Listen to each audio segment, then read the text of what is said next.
আসসালামু আলাইকুম, ফ্যামিলি কিচেনে আপনাদের স্বাগতম। আজ আমি বানিয়ে দেখাবো আমাদের ইফতারির খুবই মজাদার এক আইটেম, আর সেটা হচ্ছে আলুর চপ। আসুন দেখে নিই আমি কিভাবে করছি। আমি আলুর চপ বানাবো, আর আলুর চপের জন্য বেসনটা আমি এখন একটু মাখিয়ে নেব। তার মধ্যে আমি দিয়ে দিচ্ছি মশলা সামান্য। এটা দিলাম আমি ধনে গুঁড়া, দিচ্ছি সামান্য মরিচের গুঁড়া এবং দিয়ে দিচ্ছি হলুদের গুঁড়া, দিয়ে দিচ্ছি পরিমাণ মতো লবণ। কারণ যেহেতু আমি একটু পাতলা করে এটা পানি দিয়ে গুলাতে হবে, তার জন্য লবণটা একটু পরিমাণের চেয়ে একটু বেশি দিতে হবে। আমি দিয়ে দিচ্ছি একটু সামান্য একটু ফুড কালার।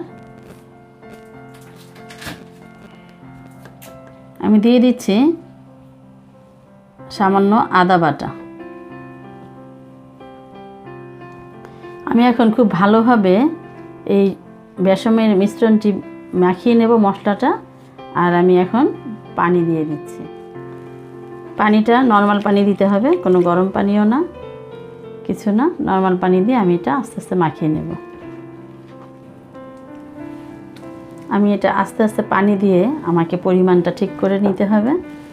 আসলে এই রমজান মাসের আমাদের খুবই মজাদার আরেক আইটেম হচ্ছে আলুর চপ। আলুর চপের বেসন দিয়ে আমরা অনেক কিছু করতে পারি। এই বেসন মাখানোটা দিয়ে আলুর চপ বেগুনি খুবই টেস্টি হয়, আমাদের রমজান মাসের আরেক জনপ্রিয় খাবার। আমি এখন আলুর চপের জন্য আলু ভর্তা করে নেব। এজন্য করে নিচ্ছি শুকনো মরিচটা একটু টেলে নিচ্ছি, তারপর আমি পেঁয়াজটা একটু ভেজে নেব।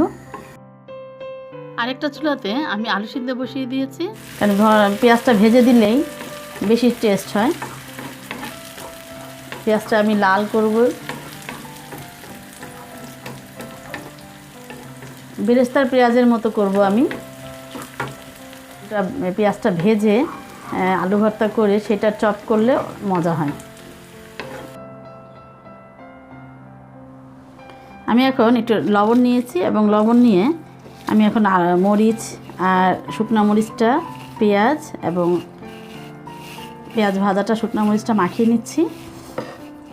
আলুর ভর্তাটা মাখিয়ে নেব আমি। আলু ভর্তাটা আমি দেখতে পাচ্ছেন যে আমি একটু ম্যাশ করে রেখেছি। এখন আমি মিক্সড করব,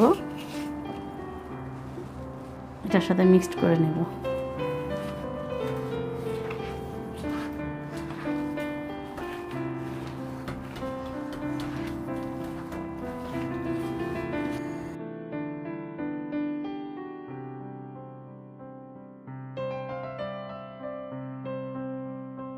আমি এখন আলুর চপগুলা ভেজে নিচ্ছি। তেল গরম বসিয়ে দিয়েছিলাম আমি।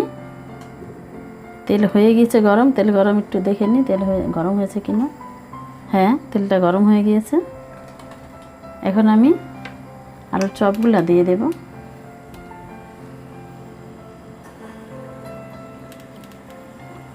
খুব সাবধানে দিতে হবে আলুর চপগুলা, কারণ এই মুহূর্তে কিন্তু তেলটা খুবই গরম থাকে।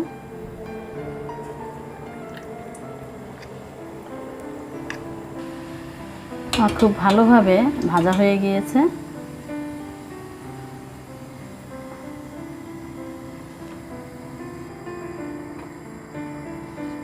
এই যে আমার হয়ে গিয়েছে, এখন খুব সুন্দর মচমচা হয়ে গিয়েছে। আমি বাকিগুলোও আবার দিয়ে দিচ্ছি।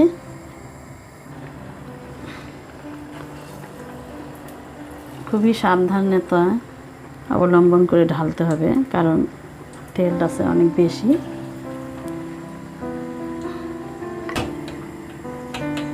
আমার ভাজা হয়ে গিয়েছে, সুন্দর মচমচা হয়েছে, দেখতে পাচ্ছেন।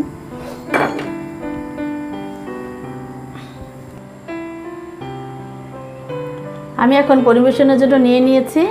আমি এতক্ষণ বানিয়ে দেখালাম আমাদের খুবই ইফতারির খুবই মজাদার আরও একটি আইটেম, সেটা হচ্ছে আলুর চপ। আপনারা যারা এতক্ষণ আমার সঙ্গে ছিলেন, আপনাদের সবাইকে অনেক অনেক ধন্যবাদ। আমার পরবর্তী ভিডিও দেখার আমন্ত্রণ রইল। আপনারা সবাই ভালো থাকবেন, সুস্থ থাকবেন। আল্লাহ হাফেজ।